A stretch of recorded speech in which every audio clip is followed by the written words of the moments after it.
ვაშინგტონში ამერიკა საქართველოს ბიზნეს საბჭოს მე-16 კონფერენცია გაიმართა. მონაწილეებმა საქართველოში ინვესტიციების მოზიდვის საკითხზე იმსჯელეს, ხდომას ბიზნესმენებიც ესწრებოდნენ, შეხვედრაზე პოლიტიკური და რეგიონული უსაფრთხოების საკითხებიც განიხილეს. ბიზნეს საბჭოს შეერთებული შტატების სახელმწიფო მდივნის მოადგილე რობერტ მენოკიც დაესწრო. დეტალებზე დავით ნიკურაძე საუბრობს.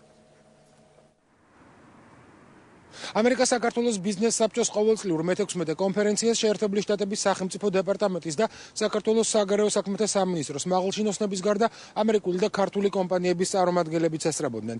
მიუხედავად იმისა, რომ კონფერენციაზე განსახილველი მთავარი საკითხი საქართველოში ინვესტიციების მოზიდვა იყო, გვერდი ვერ აუარეს ვერც პოლიტიკურ საკითხებს. საგარეო საქმეთა მინისტრის მოადგილე მისაუბრა უსაფრთხოების იმ გამოწვევებზე, რომლებიც დღეს საქართველოსა და მთლიანად რეგიონშია. დავით ზალკელიანი შეეხო მავთულხარდების თემასაც საქართველოს ოკუპირებულ ტერიტორიებზე. რუსეთმა გაზარდა ზეწოლა არა მხოლოდ საქართველოზე, არამედ უკრაინასა და მოლდოვაზეც. ეს არის ერთადერთი ბერკეტი, რომელიც აქვს რუსეთს საქართველოს წინააღმდეგ.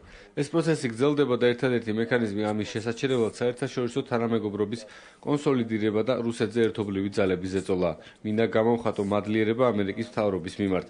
შეერთებული შტატების სახელმწიფო დეპარტამენტმა მოუწოდა რუსეთს შეაჩეროს ეს პროვოკაციული ქმედება. განცხადებები გააკეთეს ევროკავშირის უმაღლესმა წარმომადგენელმა კეთრინ ეშტონმა და ნატოს გენერალურმა მდივანმა. დღევანდელ კონფერენციაზე მოხსენება ჰქონდა შეერთებული შტატების სახელმწიფო მდივნის მოადგილეს ბიზნესის და ეკონომიკის საკითხებში რობერტ მენოგის, რომელიც დღეს ვაშინგტონში სტრატეგიული პარტნიორობის ქარტიის სამუშაო ჯგუფების შეხვედრას უხელმძღვანელებს. საქართველოსთვის ძალიან საინტერესო პერიოდია იყო ახალდარჩეული პრეზიდენტის ინაუგურაცია საქართველოს ისტორიაში საუკეთესო საარჩევნო პროცესის შემდეგ. ევროკავშირთან ასოცირების ხელშეკრულების პარაფირება ძალიან მნიშვნელოვანი მიღწევაა. ჩვენ მივესალმებით საქართველოს მიერ წინ გადადგმულ ამ პოზიტიურ ნაბიჯებს საქართველოს დემოკრატიული განვითარებისთვის და ევროატლანტიკურ სტრუქტურებში გასაწევრიანებლად. შეერთებული შტატები გამოხატავს მტკიცე მზადყოფნას საქართველოს დასახმარებლად, რათა გააძლიეროს დემოკრატიული ინსტიტუტები, კანონის უზენაესობა და ეკონომიკა.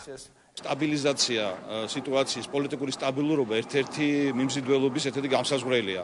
მოგახსენებათ, რომ არ იყო ადვილი სიტუაცია ბოლო წლების განმავლობაში, ამ მხრივ იყო მუდმივი, ასე ვთქვათ, მაღალი ტემპერატურა პოლიტიკური თვალსაზრისით და დადაბოლო ამ მხრივ გარკვეული მოლოდინი არის, რომ შემდეგი 1-2 წელი იქნება შედარებით 7, იმედიას ასე იქნება და აქედან გამომდინარე მეტი მოლოდინია იმისა, რომ ინვესტიციები განხორციელდება, ეკონომიური ზრდაც გაღრმავდება. ეს რა თქმა უნდა მარტო საქართველოს შიდა სიტუაციაზე არ არის დამოკიდებული, საგარეო ურთიერთობებზეც, იგივე რუსეთის ფაქტორი და ასე შემდეგ. ამერიკა საქართველოს ბიზნეს საბჭოს მე-16 კონფერენციაზე მიმდინარეობდა მსჯელობა საქართველოში ინვესტიციების მოზიდვაზე. სფეროები, რომელთა ინვესტირებაზეც ხდებოდა განხილვა არის ტრანსპორტი, ტრანზიტული გადაზიდვები, ჰიდროენერგეტიკა და ახალი ტექნოლოგიების დანერგვა.